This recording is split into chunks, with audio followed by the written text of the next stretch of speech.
আপনারা তো ইউটিউবে অনেক এক্সপেরিমেন্ট ভিডিও দেখেছেন। আর তখন কি হবে, বুলেট প্রুফ গ্লাসের উপরে গরম লাভা ঢেলে দেওয়া হবে আর হাইড্রোলিক প্রেসের উপরে কয়েন রাখা হবে, তখনই বা কি হবে। আর যখন হাইড্রোলিক প্রেসের নিচে একটি নতুন হাতুড় এবং পুরান হাতুড় রাখা হবে, তখন কোন হাতুড়ি আগে ভেঙে যাবে। তো গাইস, আপনাদের আজকে এমন 5টি এক্সপেরিমেন্ট ভিডিও দেখাবো, তা দেখলে আপনারা অবাক হয়ে যাবে। এই 5টি এক্সপেরিমেন্টের পরে আরো একটি এক্সপেরিমেন্ট ভিডিও দেখাবো, তা দেখলে আপনাদের কাছে একটু খারাপ লাগতে পারে। তো চলুন এই 5টি অ্যামেজিং এক্সপেরিমেন্ট গুলো দেখা যাক। Number 5, 10 on hydraulic press versus coin. তো গাইস, হাইড্রোলিক প্রেসের উপরে কয়েন রেখে যখন প্রেস করা হবে, তখন কয়েন গুলোর কি অবস্থা হবে। তো এই এক্সপেরিমেন্টটি করার জন্য প্রথমেই হাইড্রোলিকের হ্যামার চেঞ্জ করে এরকম একটি ধারালো ফাল লাগানো হয়। আর যখন হাইড্রোলিকের ধারালো ফাল দিয়ে প্রেস করা হয়, তখন তো কয়েনগুলো দুই পাশে ভাগ হয়ে দুই পাশে ছড়িয়ে ছিটে পড়তে থাকে। তারপর আরো কিছু কয়েন যখন গরম করে নিয়ে হাইড্রোলিক প্রেসের নিচে রেখে হ্যামার দিয়ে চাপ দেওয়া হয়, তখন তো দেখতেই পারছেন কয়েনগুলো পুরো চ্যাপ্টা হয়ে যায়। তারপর আরো কিছু কয়েনকে হাইড্রোলিক প্রেসের মেশিন দিয়ে চাপ দেওয়া হয়, তখন তো কয়েনগুলো পুরো ভর্তা হয়ে যায়। Number 4, setting machine versus lava. আপনারা তো সেটিং মেশিন এর কিছু এক্সপেরিমেন্ট অবশ্যই দেখেছেন। সেটিং মেশিন কতটা খাতারনাক একটি মেশিন। এই মেশিনে যে কোনো কিছু দিলে পুরো ক্রাশ করে ফেলে। আর লাভা কিন্তু অনেক খাতারনাক হয়ে থাকে। আর যখন এই সেটিং মেশিনে গরম লাভা ঢেলে দেওয়া হবে, তখন কি হতে পারে। তো গাইস, এই এক্সপেরিমেন্টটি করার জন্য সেটিং মেশিনে যখন গরম লাভা ঢালা হয়, আর তখন তো এই মেশিনের নিচ দিয়ে লাভাগুলো এভাবে বেরোতে থাকে। Number 3, hydraulic press versus old hammer and new hammer. Guys, তখন কি হবে, নতুন হাতুড় আর পুরান হাতুড়কে হাইড্রোলিক প্রেসের উপরে রাখা হবে, তখন কি হাইড্রোলিক প্রেসের কারণে হাতুড়গুলো কি ভেঙে যাবে। নতুন আর পুরান হাতুড়ের মধ্যে কোন হাতুড়টি সবচেয়ে বেশি মজবুত হবে। গাইস, এই এক্সপেরিমেন্টটি করার আগে হাইড্রোলিক প্রেসের উপরে একটি মডার্ন কোরাল রেখে প্রেস করা হয়, তখন তো নতুন কোরালটি শুধুমাত্র এক পাশে ভেঙে যায়, কিন্তু কোরালটি ভেঙে যায় না। আর যখন হাইড্রোলিক প্রেসের নিচে একটি পুরান কোরাল রেখে চাপ দেওয়া হয়, তখন তো একটু প্রেসারেই পুরান কোরালটি ভেঙে যায়। গাইস, এই কোরালের পর যখন হাইড্রোলিক প্রেসের নিচে নতুন আর পুরান হাতুড়কে রাখা হয়, তখন তো অন্য কিছুই হয়। তো গাইস, আপনারা আমাকে কমেন্টে জানান, এই পুরান হাতুড়ের চেয়ে নতুন হাতুড়টি কি সবচেয়ে বেশি শক্তিশালী হবে। তো গাইস, এই এক্সপেরিমেন্টটি করার জন্য প্রথমে এই নতুন হাতুড়ি রাখা হয়। আর যখন হাইড্রোলিক প্রেস করা হয়, তখন তো শুধুমাত্র 50 টন প্রেসার দেওয়ার সাথে সাথে হাতুড়ি চ্যাপ্টা হয়ে যায়। এরপর যখন পুরান হাতুড়টিকেও উপরে হাইড্রোলিক প্রেস করা হয়, তখন তো দেখতেই পাচ্ছেন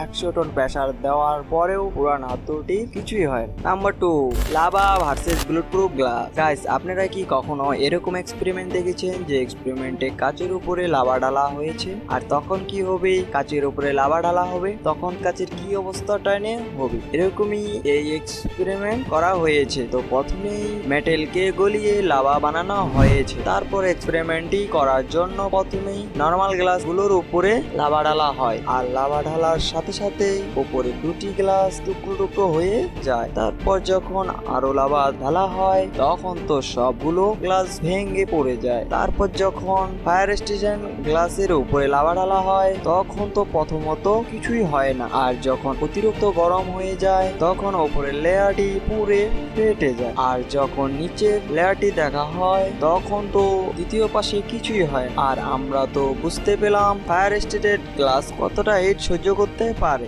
আর যখন কারের গ্লাসের উপরে লাভা ঢালা হয়, তখন তো আমি মনে করেছি কারের গ্লাসের কিছুই হবে না। আর কিছুক্ষণ যাওয়ার পর তো কারের গ্লাসটিও টুকরো টুকরো হয়ে ফেটে যায়। আর যখন ব্লুটুথ গ্লাসের উপরে লাভা ঢালা হয়, তখন তো কিছুই হয় না। আর যখন ওভারহিট হয়ে যায়, তখন তো ব্লুটুথ গ্লাসটি টুকরো টুকরো হয়ে যায় না, শুধুমাত্র ট্রেক হতে থাকে।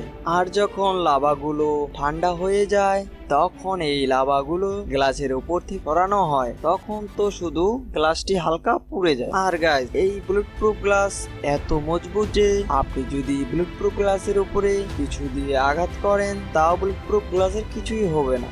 Number 1, Samsung glass S7 versus iPhone 6s plus Coca-Cola free test. তো গাইস আপনারা তো অনেক এক্সপেরিমেন্টে দেখেছেন স্যামসাং গ্যালাক্সি S7 এর উপরে অনেক কিছু দিয়ে পিটিয়ে টেস্ট করা হয়েছে এবং হাতুড় দিয়েও আঘাত করা হয়েছে, তবু স্যামসাং গ্যালাক্সি S7 এর কিছুই হয়নি। আর তখন কি হবে, যখন কোকা-কোলা গুলোতে ডুবিয়ে দিয়ে ফ্রিজে রাখা হবে তখন কি আইফোনটি ভালো থাকবে নাকি কোকা-কোলা ফোনের ভিতরে প্রবেশ করবে, না আবার ফোনগুলো নষ্ট হয়ে যাবে? তো গাইস এক্সপেরিমেন্ট করার জন্য একটি কোকা-কোলা নেওয়া হয় আর দুটি প্লাস্টিকের পাত্র নেওয়া হয়। আর গাইস দুটি ফোনই কোকা-কোলা রেখে ফ্রিজে রাখা হবে। আর গাইস দুটি ফোনই তো প্রথমেই আইফোন S7 প্লাস এর উপরে কোকা-কোলা ঢালা হয়, তারপর স্যামসাং গ্যালাক্সি S7 এর উপরে কোকা-কোলা গুলো ঢেলে দেওয়া হয়। আর গাইস আপনারা তো দেখতেই পারছেন মোবাইল গুলো এখনো চালু আছে। তারপর ফ্রিজের পাওয়ার দেওয়া হয় -24 ডিগ্রি। তারপর দুটি ফোনই ফ্রিজে রাখা হয়। তারপর যখন 9 ঘন্টার পর ফোনগুলো ফ্রিজ থেকে বের করে আনা হয় তখন তো আপনারা দেখতেই পারছেন মোবাইল দুটি পুরো বরফে জমে যায়। তো গাইস মোবাইল গুলো কি এখনো ভালো আছে নাকি নষ্ট হয়ে গিয়েছে তা অবশ্যই কমেন্টে জানাবেন। তারপর ফোনগুলো বরফ থেকে ছুটানোর জন্য গরম পানি ঢালা হয়। গরম পানি ঢালার পর স্যামসাং গ্যালাক্সি S7 এর বরফগুলো গলে যায়। আর আপনারা তো দেখতেই পাচ্ছেন স্যামসাং গ্যালাক্সি S7 এর কিছুই হয় না, কিন্তু বরফ থেকে ছুটানোর পর তো আইফোন 6s প্লাস এর আর অন হচ্ছে না। কারণ হলো আইফোন 6s এর চার্জ কম ছিল, আর যখন চার্জে লাগানো হয় তখন তো দেখতেই পাচ্ছেন আইফোনটিও অন হয়ে যায়। তো গাইস আপনাদের কাছে কোন ফোনটি সবচেয়ে বেশি ভালো লাগে তা অবশ্যই কমেন্টে জানাতে ভুলবেন না। সবার শেষে যে এক্সপেরিমেন্টটি আপনাদেরকে দেখাবো সেটি হলো আইফোন এক্সপেরিমেন্ট। গাইস আইফোন কেমন দাম তা তো আমরা সবাই জানি, আর আমাদের মধ্যে এমনও কেউ আছি তার পক্ষে আইফোন নেওয়া অনেক কঠিন ব্যাপার। তাদের কাছে এই ভিডিওটি একটু খারাপ লাগতে পারে। আজকে এই ভিডিওতে এমনও কিছু এক্সপেরিমেন্ট দেখাবো, সেই এক্সপেরিমেন্টটিতে একটি ব্র্যান্ড নিউ আইফোনকে ফ্রিজে রেখে জমিয়ে দেওয়া হয়, আর যখন বরফ গলিয়ে আইফোনটি বের করা হয় তখন তো আপনার চোখে বিশ্বাস করতে পারবেন না। আর আপনারা তো আইফোনের অনেক এক্সপেরিমেন্ট দেখেছেন, যেমন ড্রপ টেস্ট, ব্যান্ড টেস্ট, এমন। আর আপনারা কি কখনো আইফোনের ফ্রিজ টেস্ট দেখেছেন? তো এই এক্সপেরিমেন্টটি করার জন্য প্রথমেই একটি ব্র্যান্ড নিউ আইফোন নেওয়া হয়, তারপর ছোট একটি পাত্রে পানির ভিতরে আইফোনটি রাখা হয়, তারপর ফ্রিজে জমিয়ে দেওয়ার জন্য 24 ঘন্টা ফ্রিজে রাখা হয়। পর আইফোনটি অফ হয়ে যায়, আর 24 ঘন্টার পর যখন